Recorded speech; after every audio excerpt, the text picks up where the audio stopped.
श्री शिव पुराण श्री रुद्र संहिता तृतीय खंड 28वां अध्याय शिव पार्वती संवाद।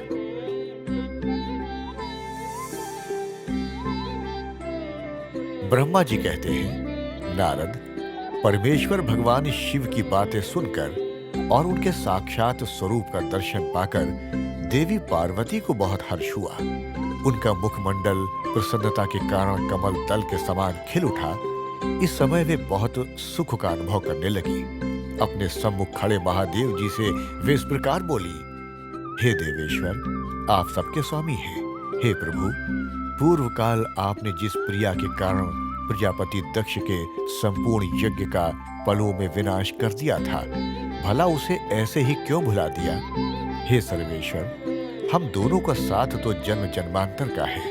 प्रभु, इस समय में समस्त देवताओं की प्रार्थना से प्रसन्न होकर उनको तारकासुर के दुखों से मुक्ति दिलाने के लिए पर्वतों के राजा हिमालय की पत्नी देवी मैना के गर्भ से उत्पन्न हुई हूँ। आपको ज्ञात ही है कि आपको पुनः पति रूप में प्राप्त करने हेतु ही मैंने ये कठोर तपस्या की है। इसलिए देवेश, आप मुझसे विवाह कर मुझे मेरी इच्छानुसार अपनी पत्नी बना ले।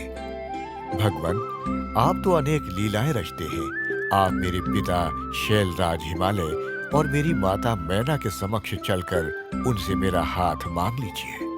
भगवान, जब आप इन सब बातों से मेरे पिता को अवगत कराएंगे, तब वे निश्चय ही मेरा हाथ प्रसन्नता पूर्वक आपको सौंप देंगे।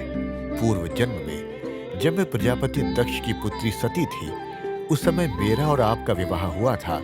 तब मेरे पिता दक्ष ने ग्रहों की पूजा नहीं की थी। उस विवाह में ग्रह पूजन से संबंधित बहुत बड़ी त्रुटि रह गई थी।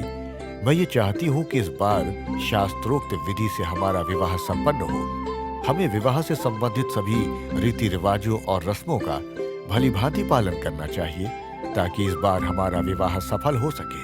देवेश्वर, आप मेरे पिता हिमालय को इस संबंध में बताएं, ताकि उन्हें अपनी पुत्री की तपस्या के विषय में ज्ञात हो सके।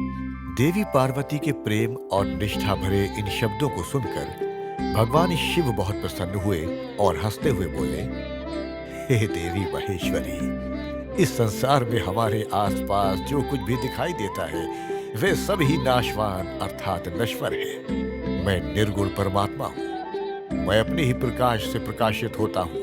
मेरा अस्तित्व स्वतंत्र है। देवी, आप समस्त कर्मों को करने वाली प्रकृति हैं। आप ही महामाया हैं। आपने ही मुझे इस माया मोह के बंधनों में फंसाया है। मैंने इन सभी को धारण कर रखा है। कौन मुख्य ग्रह है, कौन ऋतु समूह है? हे देवी, आप और मैं दोनों ही सदैव अपने भक्तों को सुख देने के लिए ही अवतार ग्रहण करते हैं। आप सगुण और निर्गुण प्रकृति हैं। हे गिरजी, मैं आपके पिता के पास आपका हाथ मांगने के लिए नहीं जा सकता, फिर भी आपकी इच्छा को पूरा करना मेरा कर्तव्य है। अतः आप जैसा कहेंगी मैं अवश्य करूंगा। महादेव जी के ऐसा कहने पर देवी पार्वती अति हर्ष का अनुभव करने लगी और शिव जी को भक्ति पूर्वक प्रणाम करके बोली, हे नाथ, आप परमात्मा हैं और मैं प्रकृति हूँ। हम दोनों का अस्तित्व स्वतंत्र एवं सगुण है, फिर भी अपने भक्तों की इच्छा पूरा करना हमारा कर्तव्य है। भगवान, मेरे पिता हिमालय से मेरा हाथ मांगकर उन्हें दाता होने का सौभाग्य प्रदान करें। हे प्रभु, आप तो जगत में भक्त वत्सल नाम से विख्यात हैं। मैं भी तो आपकी परम भक्त हूँ। क्या मेरी इच्छा को पूरा करना आपके लिए महत्वपूर्ण नहीं है? नाथ, हम दोनों जन्म जन्म से एक दूसरे के ही हैं। हमारा अस्तित्व एक साथ है। तभी तो आपका अर्धनारीश्वर रूप सभी मनुष्यों, ऋषि मुनियों एवं देवताओं द्वारा पूज्य है। मैं आपकी पत्नी हूँ। मैं जानती हूँ कि आप निर्गुण, निराकार और परम ब्रह्मा परमेश्वर हैं। आप सदा अपने भक्तों का हित करने वाले हैं। आप अनेक प्रकार की लीलाएं रचते हैं। भगवान, आप सर्वज्ञ हैं। मुझ दीन पर भी अपनी कृपा दृष्टि करिए और अनोखी लीला रचकर इस कार्य की सिद्धि कीजिए। नारद, ऐसा कहकर देवी पार्वती दोनों हाथ जोड़कर और मस्तक झुकाकर खड़ी हो गई। अपनी प्राण वल्लभा पार्वती की इच्छा का सम्मान करते हुए महादेव जी ने हिमालय से उनका हाथ मांगने हेतु अपनी स्वीकृति प्रदान कर दी।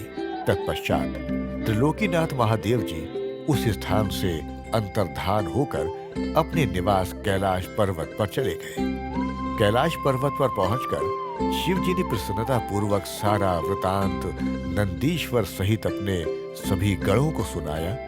ये जानकर सभी गण बहुत खुश हुए और नाचने गाने लगे। उस समय वहां महान उत्सव होने लगा। उस समय सभी खुश थे और आनंद का वातावरण था।